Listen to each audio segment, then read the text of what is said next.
વડોદરામાં ઝી 24 કલાકના અહેવાલની ધારદાર અસર જોવા મળી। પાદરાની મામલતદાર કચેરીમાં ચાલે છે જનસેવા કેન્દ્ર।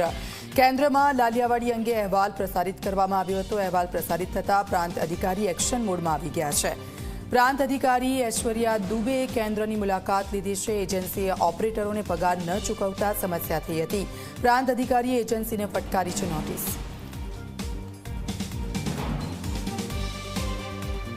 અરજદારોની થોડી વધારે ભીડ જોવા મળી હતી। એમાં કારણ જાણવા મળ્યું છે કે એજન્સીના જે ઓપરેટરો હતા એમને એજન્સી તરફથી પેમેન્ટ ન ચૂકવતા અચાનક જ એ લોકો ગઈકાલથી નહોતા।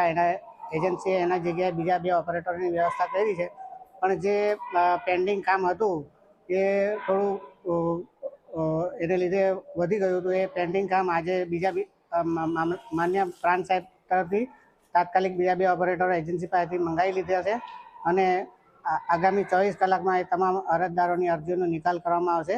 અને જે હાલ એજન્સી કાર્યરત છે એની બેદરકારી માલુમ પડેલ હોય પ્રાંત અધિકારી તરફથી તાત્કાલિક એજન્સીને કારણદર્શક સૂચના આપવામાં આવી છે।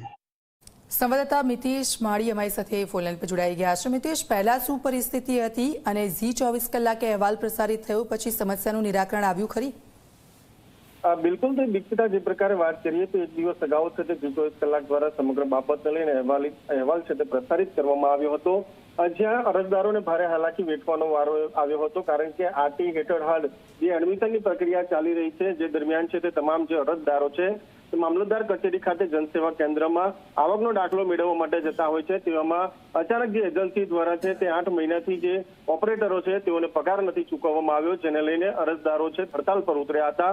સમગ્ર બાબતને લઈને પારાવાર મુશ્કેલી છે તે અરજદારોને પડી રહી હતી, તેઓના દાખલા નહોતા નીકળતા। સમગ્ર બાબતને લઈને ઝી 24 કલાક દ્વારા છે અહેવાલ પ્રસારિત કરવામાં આવ્યો। ત્યારબાદ છે તે આજરોજ વડોદરા પ્રાંત અધિકારી ઐશ્વર્યા દુબે છે તાત્કાલિક ધોરણે જનસેવા કેન્દ્રની મુલાકાત લીધી હતી અને એજન્સીના ઓપરેટર ની સામે છે તે ક્યાંક ને ક્યાંક જોવા જઈએ તો ઓપરેટર તેમજ એજન્સી સામે કારણદર્શક નોટિસ છે તે બજાવવામાં આવી છે અને વહેલી તકે જે સમસ્યાનું નિરાકરણ આવે તે માટે કામગીરી હાથ ધરવામાં આવી છે। જોકે હાલ તો ઓપરેટરો છે તે વડોદરાથી બોલાવી લેવામાં આવ્યા છે અને કામગીરી શરૂ કરી દેવામાં આવી છે। દીક્ષિતા, બિલકુલ આભાર, આપની પાસેથી અપડેટ્સ લેતા રહીશું।